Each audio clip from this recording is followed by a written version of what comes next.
All right, so this is my non-official labor delivery experience vlog. It's been about 4 to 5 days since I've given birth, and I'm gonna make another video on my official YouTube channel, but I wanted to just kind of say everything about how I feel now, and hopefully this will help me kind of rummage my thoughts for when I actually make the official video.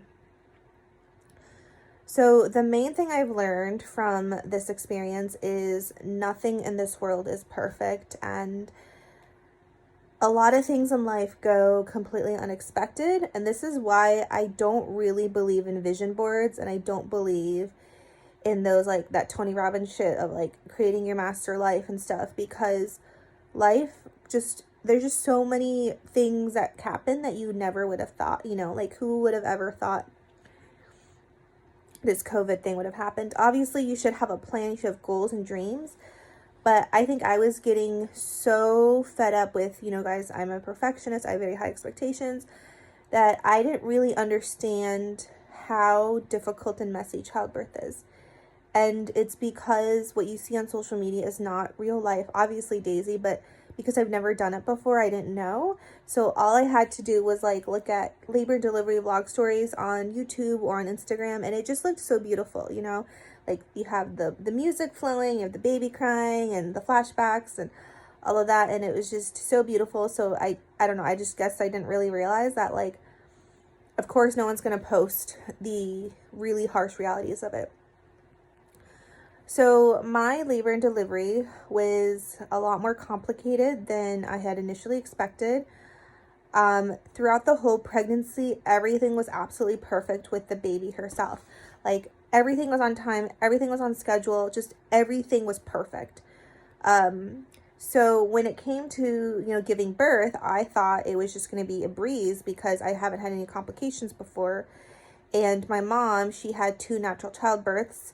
One when she was 25, one when she was 38.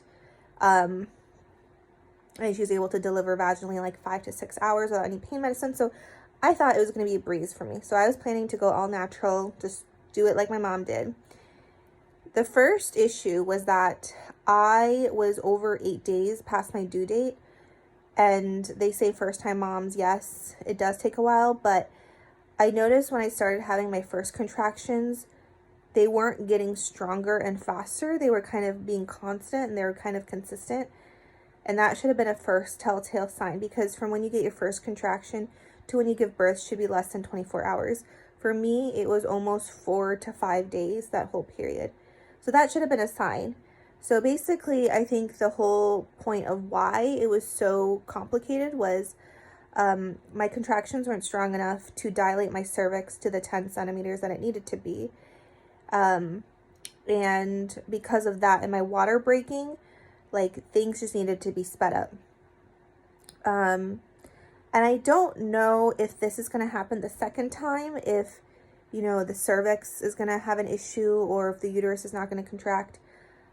I can't help blame myself and maybe wondering if stress was involved. I think I had a ton of stress in the past 2 months that most people would have 1 or 2 years to deal with. But just with COVID and a lot of situations in the business happening. And I literally worked until the day of. Like, I was working even when I was having contractions. I don't know if that affected my uterus not to, like, contract as well. I don't know, because I've never had a kid before. But my water broke, and it was so painful. The contractions were really painful. I hadn't slept till Friday, and this was Sunday night. I couldn't sleep through the contractions.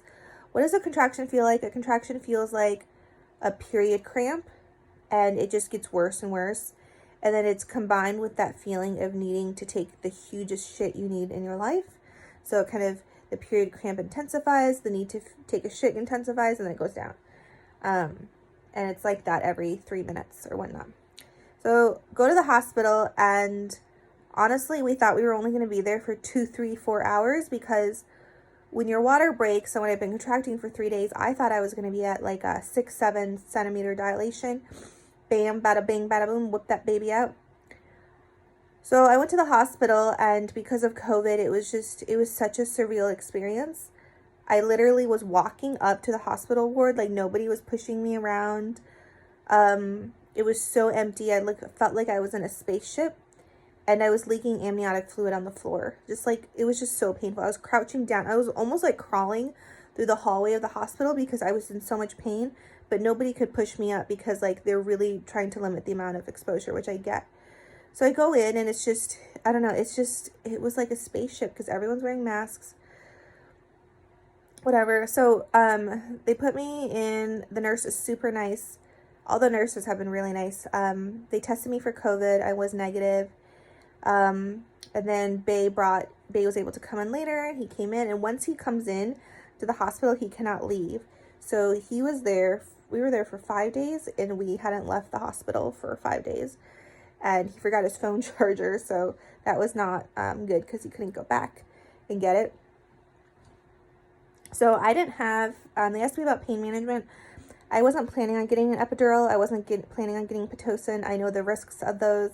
You guys know I don't react well to hormones, so I said, no, I don't want it. But the issue was 6 to 7 hours later, I was at a 3 centimeter dilated when I went into the hospital. 6 to 7 hours later, I was still at a 3 centimeter. I didn't budge at all. And I was in so much pain because my water had broke. So when your water breaks and you have contractions, it's so painful, right?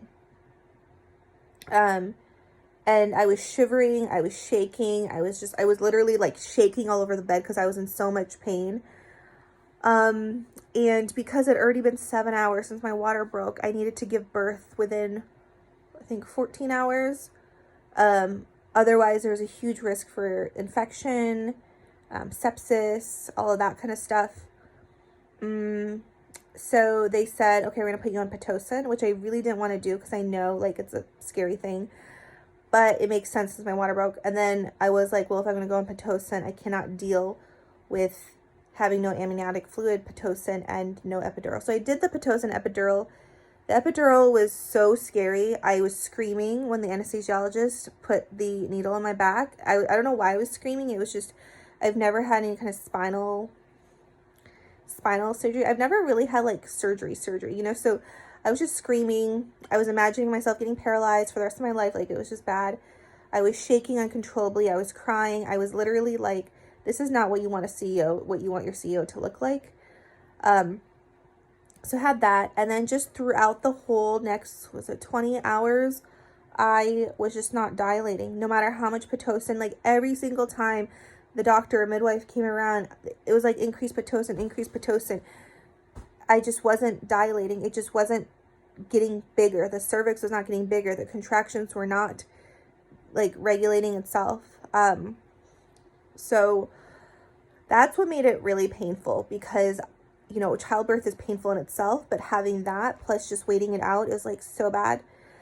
So I also developed a fever during labor, which was kind of scary. So they gave me antibiotics and I just had so many IVs hooked on me.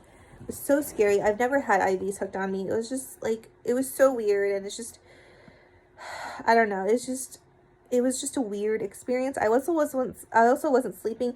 Even though I had an epidural, it just didn't like, I just couldn't sleep. So I hadn't slept for 4 or 5 days. And when I say I haven't slept, I literally mean I haven't slept. I'm not talking about like, I've been sleeping 3 hours. No, I didn't not like sleep at all throughout the whole experience.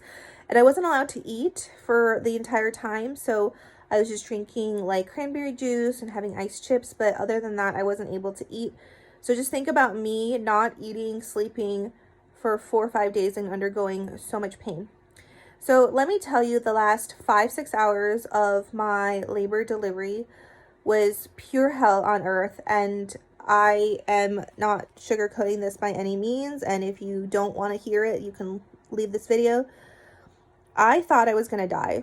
And the reason is because my cervix was at a 7 centimeters.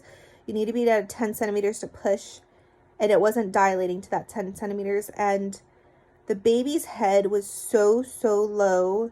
Her head was so low that the epidural wasn't working. So the epidural releases cramp pain, but it doesn't release pressure. So basically, it was like I had no epidural. The baby's head was so incredibly low, like way lower than normal. And every couple seconds, it felt like a semi-truck was rolling over me, along with me needing to take like a 30-pound shit uncontrollably, but not being able to push it out over and over and over again for 5 hours. That's kind of what it felt like. And I was in so much pain. And the worst part about it is like, okay, the pain, yes, like you can go through pain once or twice, but knowing that you're still at 7 centimeters and not dilating and not knowing when this pain will end was truly traumatic, because I didn't know if it was going to be another 24 hours or 5 hours or what. And the worst thing about contractions at that point was that when the semi-truck runs over you, you know another one is coming. That's the hard part. You know when one is done, another one in just 2 seconds is going to come over and run over you. And that's what makes it so hard. You know, if it was just like one time or you knew when it was going to end, it would be fine. But I just saw this line, like this mile-long line of semi-trucks, like spaced out. And when one was over, another one was going to come over. And it was so painful. I literally, like, at times I wanted to die. I just like, you know, that might be easier, but I still have to get this baby out. And I still have to, like, you know, be there for people and do all this stuff. Like, how am I going to do this? I really wanted to die at points. And, yeah, that was excruciating. So the last 5 hours were terrible, awful. Ugh. So, okay, so then I was just uncontrollably shaking. I was having so many breakdowns. I was just a freak. I was a freak. I was I was definitely not who I normally present myself to be. And what I also thought was interesting was, you know, my partner was kind of almost my lawyer in a sense, that he kind of spoke on behalf of me, which now I understand why people have doulas. You know, like I never understood why people like hire doulas, whatever, and now I get it. It's like having a lawyer in the labor and delivery room speaking on behalf of you, because it's a really, like, I don't know, I don't want to say it's a traumatic experience, but like, you don't really have that much say. You're more treated as just like a, you know, object kind of, or machine needing to be fixed. But I get it. I mean, I don't know how else they could do it the way they do it, the hospital system, right? Like, I get it. People need to give birth. People need to go in and out. But now I understand why people have doulas. I understand why home births are so popular. I understand why birthing centers are popular. Because the whole hospital experience was so overwhelming and just so, it was just so sterile. It was so sterile. It was like a spaceship, especially with COVID-19, you know? Just people coming in and out with masks. The nurses constantly changing every few hours. Like, we went through so many nurses because we were there for so long. So that was just all in itself a weird experience. Okay. So the pushing spot, so at like about 2 a.m., 2:30 a.m., I was begging for the doctor to check my cervix. And I was just begging constantly because I was in so much pain. It was like semi-trucks running over me. And she didn't want to check me too much because my water had broken and I also had an infection. So she didn't want to like stick up anything, you know, in my vagina in case that would lead to it. But I was like, no, I have to do it. Like, I'm in so much pain. And I was just so afraid that I wasn't going to dilate more. And there was one time when she said I was 7.5 centimeters. One midwife said I was 7.5 centimeters. And then 2 hours later, the doctor came and she said I was 7 centimeters. And I was so defeated because I went through 2 hours of pain without any progress. And I think that's kind of what made it so bad. So at about 2:30 in the morning, I was dilated to 10 centimeters, and it was the best news I'd heard in all my fucking life. Like, it was like the best news because now I could push. I've been wanting for the last 5 hours to push, and it was so, so hard. And that feeling of pushing, oh my God, it's like the weirdest feeling. It's really like needing to take a 10-foot log shit out of your butthole, but not being able to, along with the period cramp contractions, all at the same time. So when we got pushing, I asked how long is it for the average woman, first time mom, to push. They said 4 to 6 hours. I was like, I can't do this for 4 to 6 hours because you guys, I hadn't slept or eaten in like 5 days. You know, I was so exhausted. I was in so much pain. But there is something that goes over you. It's a super mom, superwoman hormone thing. I just got on those stirrups and I just pushed. Like, I just pushed without them telling me to, because the epidural didn't work. I could feel every contraction. And I pushed within 25 minutes, which for a first time mom is like incredible. And I was so delirious. I kept saying, I do soul cycle, or I do pelvic thrust, I do CrossFit, I do squats. Like, I was trying to, like, because they were saying how good of a job I was doing pushing, and I was trying to, like, be like, yeah, I can do it, because I do so, like, I work out so much, so it was so easy for me, which I do believe if you are going to give birth, definitely do a lot of pelvic thrust and pelvic tilts. I think that really helped me. Yeah, that really helped me. Just do a lot of those, because I think, yeah, that's what helped me. So yeah, did that. But then apparently after the fact, I had a hemorrhage, which I didn't know about until a long time afterwards. I lost about 4 liters of blood. I'm not sure, but my partner said that, like, I lost 4 of those ice pitchers of blood. It was truly traumatic. I'm glad I didn't see any of it. I did have tearing. I don't know how much tearing I had. I had laceration. I heard that word. Like, I don't know. Nobody really told me what happened. I just kind of inferred it from the nurse's conversation, which I also think is a little, like, it's very, like, in and out scenario. You know, it's like in and out, like the OBGYN. I don't even remember her name. Like, she just came in, she came out. Like, you know, it was just so, like, this is like a moment in my life I will never forget. And just so many in and outs, and not, like, clear communication, I think, was just so scary for me. And then afterwards, the first thing I said when I held my daughter, I was like, why is she so Asian? Or, like, she looks so Asian, or something about her being Asian, because she had, like, a full head of black hair, and her eyes were, like really, really, like glued shut. And I was just like, oh my God, she's so Asian. So that was the first thing I said. And I was so delirious. I did not shed a tear. I was not emotional for about 3 days after giving birth. I was in shock. My body was in complete shock. I lost so much blood. The first time I went to urinate, I literally looked like a crime scene in the bathroom. It was a crime scene. Because I had blood spewing everywhere. Just blood everywhere. Even, like, laying down to go to bed, it was just blood was everywhere. I'm still bleeding. I still have blood clots going through. I'm bleeding a lot. So I lost a ton of blood during this process, which is, like, so terrifying and scary. And then after the birth, it was just a lot. Like, all these people coming in and wanting to check up on you, and, you know, you hadn't slept for 4 or 5 days, hadn't been eating, and all of a sudden all these people are coming in wanting you to sign forms, fill out paperwork, getting your blood drawn. I mean, it was so overwhelming. Like, it was like walking out of a courthouse of an O.J. Simpson trial and having everybody wanting to talk to, like, Rob Kardashian or something. Like, just all these reporters and people coming in, and so exhausting. And there's just, like, no time to sleep, because there's always people coming in and out trying to check on you. And the recovery is, like, really hard because people are constantly coming in and out. Also, my baby, because we are different blood types, she had to be tested for jaundice and was Combs positive, whatever that means. And they kept having to draw blood on her feet, and she was, like, not even a few hours old, and that was just really hard to see. And it was just so, like, overwhelming, the whole thing.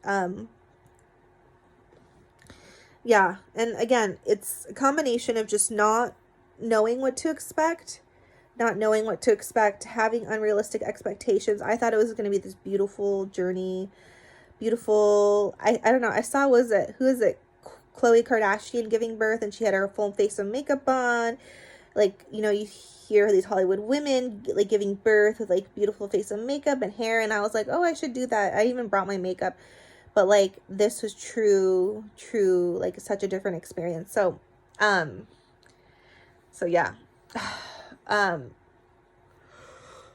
Other minor things. I mean, honestly, people said, like, I don't know, some people were like, you should have gotten a C-section if you were under that much pain and in labor for so long.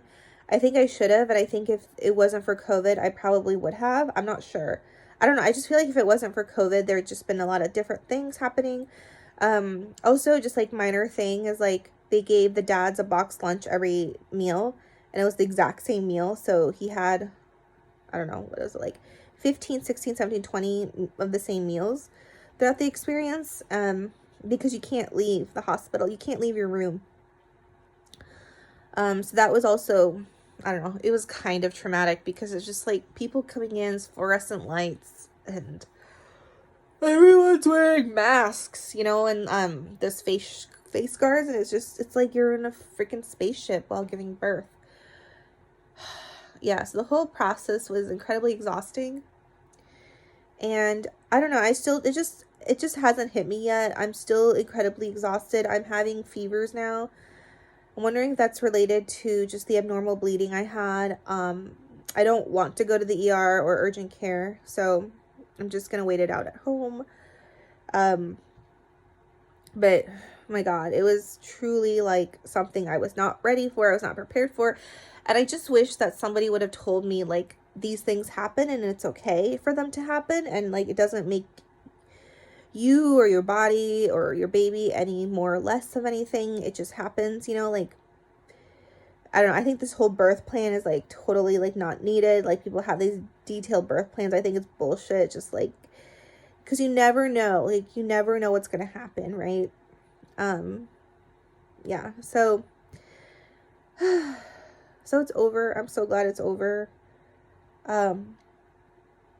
Just, I don't know, so much respect for all the moms out there. I mean, the last 10 months of pregnancy have been hard. Labor delivery was really hard. It was excruciating, you know, traumatically excruciating. And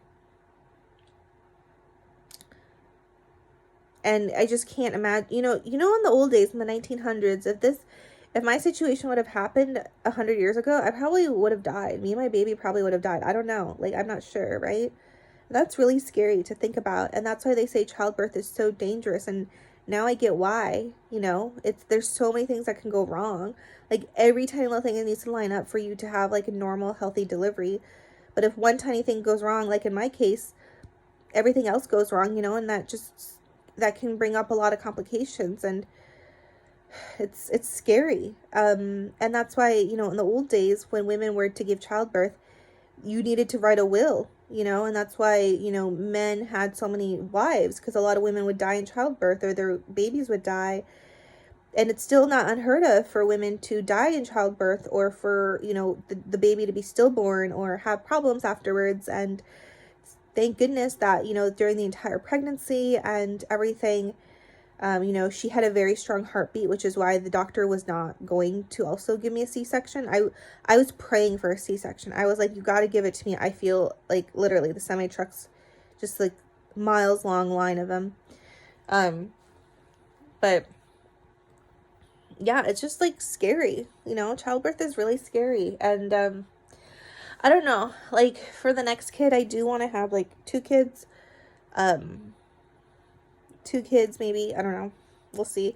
I don't know. I was even thinking like maybe surrogacy. I don't know if I can do it again, surrogacy, or at least have a planned C-section.